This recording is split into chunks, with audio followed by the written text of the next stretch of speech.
Hey folks, Jim Jacobus. Welcome back to week 8 of the How to Create Winning Sales Plans for 2010 video blog. This week we're going to wrap up our section on how to get our salespeople prepared to take advantage of the opportunity that lies ahead of us when the market turns around. We want to hit it with momentum. We want our people trained. Last week we talked about how to do a needs analysis, but I'm going to tell you that needs analysis is going to lead us down one of 4 categories, if not more than one of these 4. And again, I've been doing sales training for a long, long time, and these 4 kind of top all of the lists of things that we need to learn and put an umbrella over them. Now, the first 3 are things that we need to learn how to do, and the last one is who we need to learn how to be. So as we create our plans, let's look at these 4 key areas to determine where our sales force is as far as training needs are concerned. Area number 1 is, can they consistently execute a proven sales process? In other words, we need a sales process to create consistency, allow us to measure effectiveness and allow us to identify areas where they can grow and get better.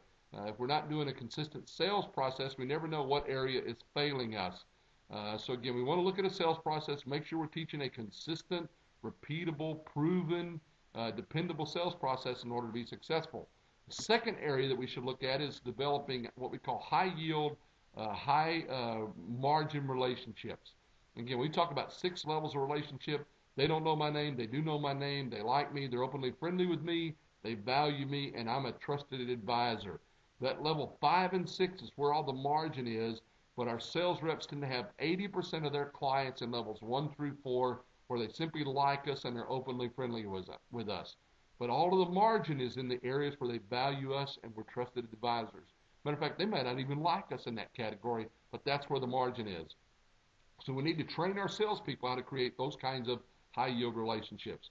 The third one is in the value proposition. We've talked about that many times already during the 8 weeks we've been together. What's the problem? What do we do about it? Why should they care? Most salespeople understand what's the problem, what do I do about it?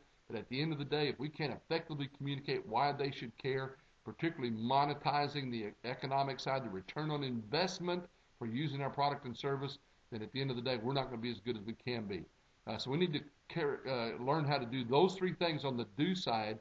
And on the B side, we talk about 5 core skills for extraordinary sales performance: resiliency, personal accountability, interpersonal skills, continuous learning, and self-management, being able to bounce back from adversity, resiliency, personal accountability, I do what I say I'm going to do, interpersonal skills, effectively connecting with and influencing other people, continuous learning, always getting better, and self-management, acting like an entrepreneur instead of an employee as we run our sales territory.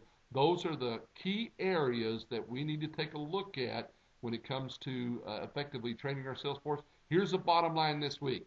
I want you to look at those 4 areas and rate your sales force when it comes to their effectiveness there, and make a plan to begin to develop them in one or more of those 4 areas. Again, thanks for joining me this week. My name is Jim Jacobus. If you want to learn more about what we do, you can go to www.ratedrforresults.com.